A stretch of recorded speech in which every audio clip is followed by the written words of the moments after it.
Olá, gente, tudo bem? Eu sou a Raquel de Sá, analista de macroeconomia da XP Investimentos, e esse é mais um Economia em Destaque, aquele seu resumo preferido daquilo que acontece na economia no Brasil e no mundo.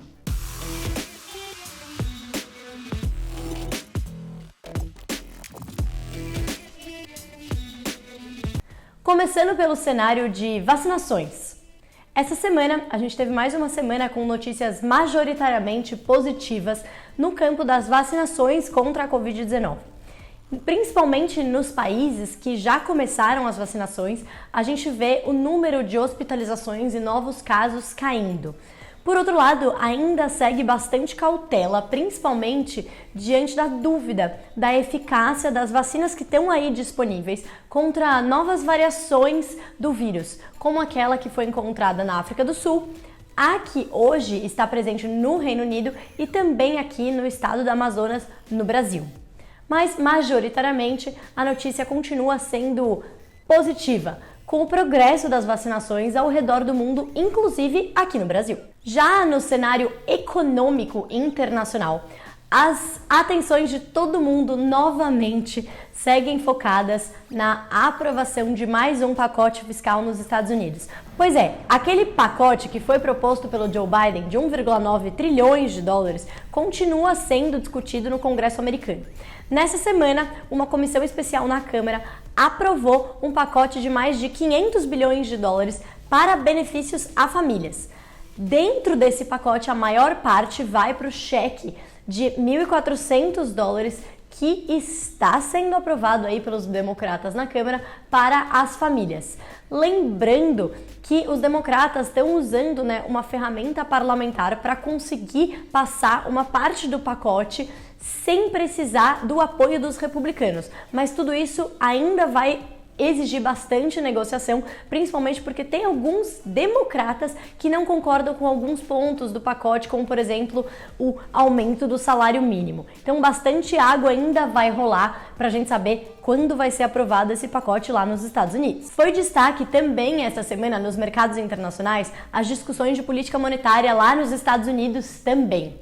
Bom, nessa semana a gente teve pronunciamento do presidente do Fed, o Banco Central norte-americano, e mais uma vez ele reforçou que ele vai ficar de olho no mercado de trabalho, principalmente para decidir o que fazer ali com a política monetária. Por hora, ele vê a política monetária continuando bastante estimulativa, ou seja, bastante liquidez, os programas de compra de ativos continuando, as taxas de juros continuando bem baixas, principalmente porque o mercado de trabalho ainda continua bastante frágil, como eu trouxe para vocês na semana passada. Teve um dado que saiu essa semana também, que foi o dado de inflação ao consumidor lá nos Estados Unidos de janeiro, que é o CPI. Esse dado veio abaixo do esperado, ele mostrou uma inflação estável em janeiro. Então, diante de uma inflação estável, o mercado de trabalho causando aí preocupações ainda bastante volátil e um hiato do produto, que é aquela diferença de quanto o país produz para quanto ele pode produzir, ainda bastante aberto, a gente não espera que a política monetária nos Estados Unidos vá normalizar muito cedo. Finalmente, para a gente parar de falar de política norte-americana, essa semana o presidente Joe Biden falou pela primeira vez com o líder Xi Jinping, como presidente agora na Casa Branca. A conversa foi produtiva. De acordo com a mídia americana, o Joe Biden frisou a importância de se discutir práticas que os Estados Unidos consideram injustas e coercitivas a nível comercial e econômico, e também destacou a importância do respeito aos direitos humanos e do posicionamento da China ali em relação a Hong Kong e a Taiwan. Já do lado da China, a mídia chinesa reportou que a conversa foi muito importante, é importante manter esse canal transparente, mas destacou que questões de política doméstica não devem ser confundidas com relações bilaterais entre dois países, muito menos políticas comerciais. Ou seja, ficou bem claro que as relações entre Estados Unidos e China, elas não vão mudar assim do dia para a noite só porque agora o Biden é presidente. Elas vão continuar bastante complexas e desafiadoras. Porém, ficou mais claro que elas vão ser pelo menos mais previsíveis. Agora indo para o cenário doméstico. Nessa semana a gente teve a divulgação de importantes indicadores macroeconômicos sobre atividade no final do ano passado. O resultado das vendas no varejo, eles vieram abaixo do esperado.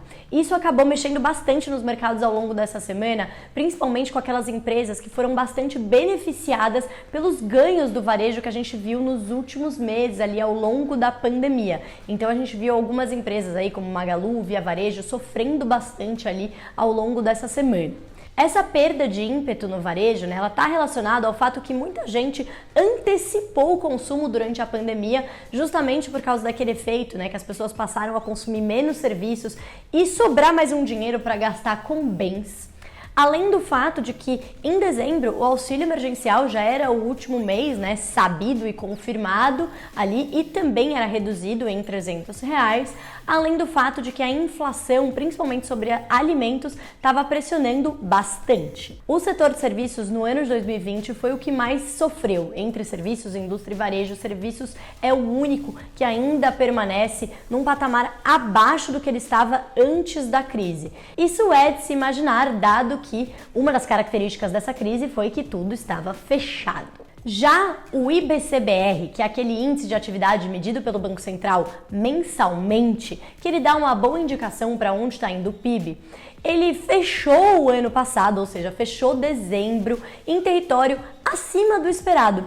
Isso mostra que a queda no varejo e a estabilidade no setor de serviços, elas não foram o suficiente para impactar negativamente o quanto a indústria foi bem. Já para o próximo mês, olhando para esse ano, a gente imagina que o varejo vai continuar perdendo um pouco de ímpeto, mas lembrando, não quer dizer que ele vai cair ou perder o território que ele ganhou durante os últimos meses. Os serviços ainda vão continuar sofrendo, porque a gente ainda vê algumas medidas de isolamento, principalmente no mês de janeiro, e a indústria deve perder um pouquinho desse fôlego que vinha trazendo ela no ano passado. Então, a atividade deve reduzir um pouquinho no começo desse ano.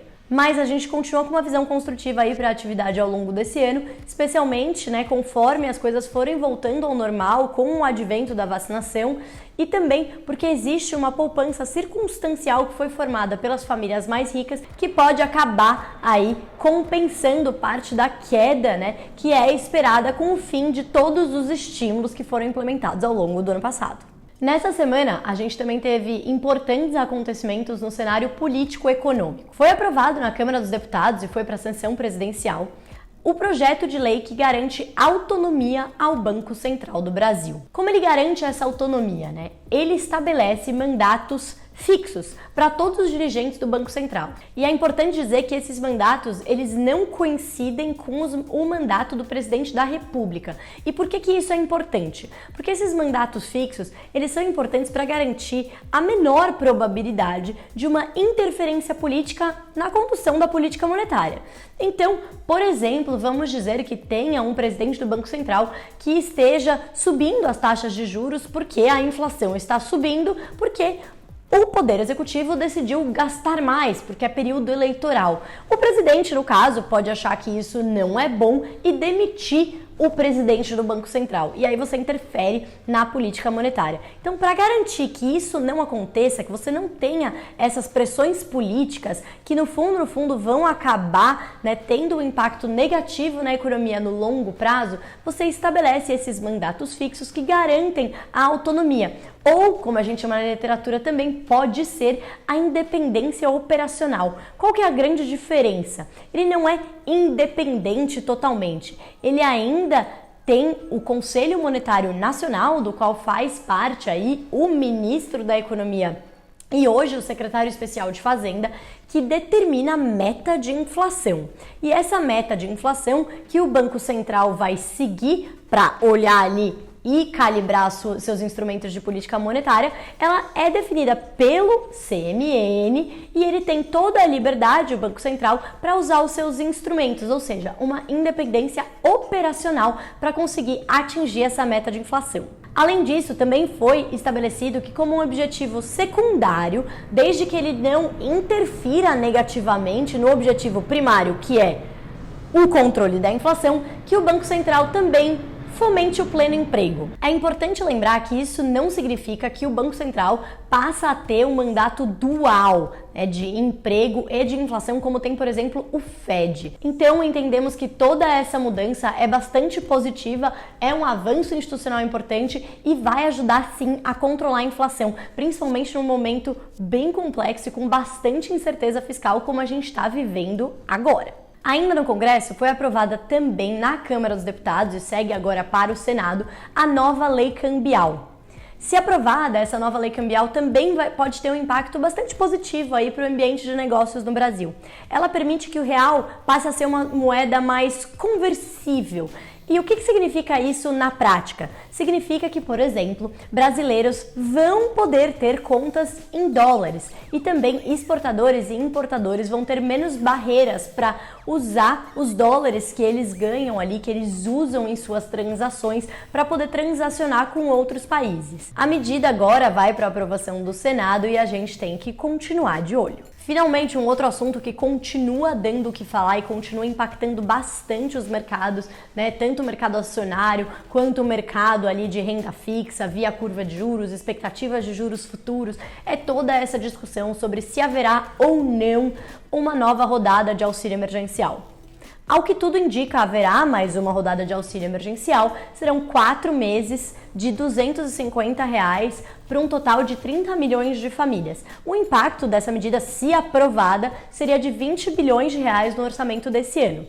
É claro, tudo isso ainda precisa ser aprovado no Congresso. O Ministério da Economia defende que, para que seja aprovada essa nova rodada via crédito extraordinário, para não precisar furar o teto, mudar o teto ou qualquer coisa com o teto de gastos, é preciso que sejam aprovadas contrapartidas, ou seja, medidas de cortes de gasto para compensar esse aumento de gasto. Por mais que essas medidas não fossem impactar o orçamento desse ano, o que o Ministério da Economia está almejando é que crie-se uma segurança jurídica de que a cada momento que puder haver um estado de calamidade, que essas medidas de cortes de gastos, sejam tomadas automaticamente. O grande desafio de tudo isso, de aprovar uma nova rodada de auxílio com uma mudança constitucional que estipularia esses gatilhos e esse estado de calamidade, dando tudo isso que o Ministério da Economia quer, é o timing. Essa discussão vai levar um tempo ainda no Congresso, são pontos polêmicos e há bastante pressão ali para que uma nova rodada de auxílio emergencial seja aprovada ainda para março.